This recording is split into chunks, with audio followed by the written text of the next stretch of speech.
Hello guys, कैसे हो आप सब। स्वागत है आपका मेरे यूट्यूब चैनल पर।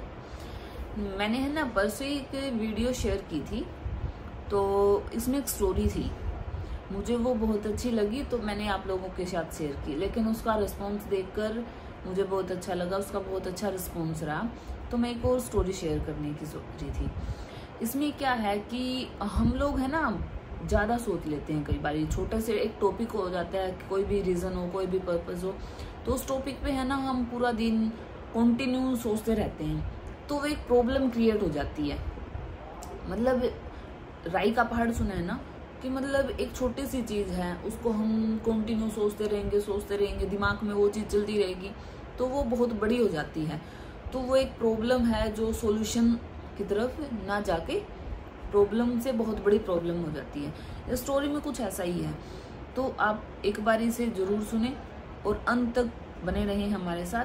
गांव में रहने वाला एक नौजवान लड़का पुरानी बुरी यादों को ना भूल पाने और एक ही चीज के बारे में बार बार सोचने की आदत से परेशान था। अगर उसे कोई कुछ कह देता या फिर उसके साथ कुछ थोड़ा सा भी गलत हो जाता, तो वो बस उसी एक घटना के बारे में पूरे दिन सोचता रहता। वही बात उसके दिमाग में हर समय घूमती रहती। फिर वो या तो अपने साथ हुई किसी बुरी घटना के लिए अपनी किस्मत और भगवान को कोसता रहता, या फिर अपने मन में उस इंसान से बदला लेने के ख्याली पुलाव बनाता रहता जिसने उसे कुछ कह दिया था या उसके साथ कुछ गलत किया था। अपनी इस ज़्यादा सोचने की आदत की वजह से ना तो लोगों के साथ उसके अच्छे रिश्ते थे और ना ही वह किसी काम को अच्छे से कर पाता था। वह हर समय तनाव व मानसिक अशांति की स्थिति में रहता।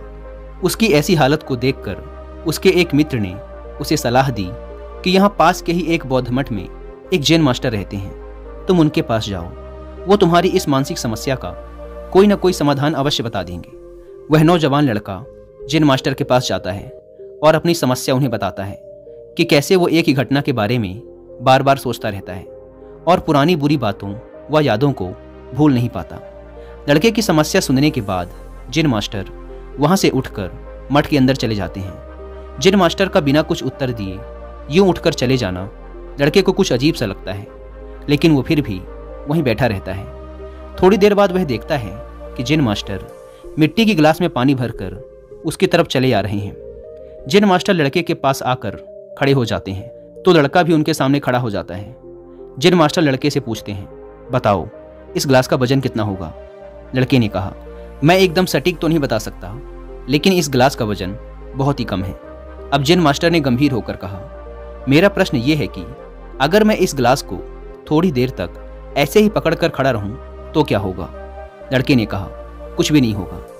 जैन मास्टर ने फिर पूछा, अगर मैं इस गिलास को इसी तरह 1 घंटे तक पकड़ कर रखूं तो क्या होगा।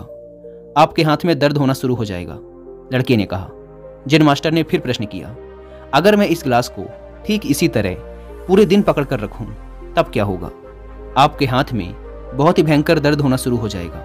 आपका हाथ सुन्न भी हो सकता है, आपकी मांसपेशियों में भारी तनाव आ सकता है और यहाँ तक कि आपके हाथ को लकवा भी मार सकता है। लड़के ने गंभीर शब्दों में कहा। जैन मास्टर ने कहा, बहुत बढ़िया, लेकिन क्या इस दौरान ग्लास का वजन बदला। लड़के ने कहा, नहीं, वजन तो नहीं बढ़ा। तब भला हाथ में दर्द और मांसपेशियों में तनाव क्यों आया। जैन मास्टर ने पूछा। बहुत समय तक पकड़े रहने के कारण, लड़के ने जवाब दिया। जैन मास्टर ने फिर प्रश्न किया, अब इस दर्द से छुटकारा पाने के लिए मैं क्या करूं। ग्लास को नीचे रख दीजिए। लड़के ने कहा। जैन मास्टर ने कहा, बिल्कुल सही, और जीवन की परेशानियां भी कुछ इसी तरह होती हैं। इन्हें कुछ देर तक अपने दिमाग में रखिए और लगेगा कि सब कुछ ठीक है। उनके बारे में ज़्यादा देर तक सोचिए और आपको पीड़ा होने लग जाएगी, और इन्हें और भी देर तक अपने दिमाग में रखिए, फिर ये आपको अशांत व पागल करने लग जाएंगी और आप कुछ भी नहीं कर पाएंगे। जैन मास्टर ने लड़के की तरफ इशारा करते हुए कहा, अपने जीवन की पिछली गलतियों और घटनाओं के बारे में सोचना जरूरी है, लेकिन उससे भी ज़्यादा जरूरी है उनसे सीखकर आगे बढ़ना। अगर तुम एक ही बात को पकड़कर बैठे रहते हो तो ठीक उस गिलास की तरह यह भी तुम्हारे जीवन में दर्द पैदा कर देगा। अगर तुम आज अपने अतीत को लेकर बैठे रहते हो तो ये आज भी तुम्हारे हाथ से निकल जाएगा और फिर तुम भविष्य में इसके लिए पश्चाताप करोगे। तुम अपने अतीत के लिए जैसा इंसान बनना चाहते हो या फिर जिन गलतियों के लिए पश्चाताप कर रहे हो, तो तुम आज से ही वैसा इंसान बनने का प्रयास करो और कोशिश करो कि आज तुम वैसी गलतियां ना करो जिसके लिए तुम्हें भविष्य में पछताना पड़े। इसलिए चिंता करना बंद करो और अपने आज के कर्मों पर ध्यान दो, क्योंकि चिंता व्यक्ति को उसकी चिता तक ले जाती है। दोस्तों, चिंता करने की आदत को छोड़कर एक खुशहाल जीवन कैसे जिया जाए? तो गाइज, कैसी लगी आपको ये स्टोरी? मुझे कमेंट करके ज़रूर बताएं। Thank you.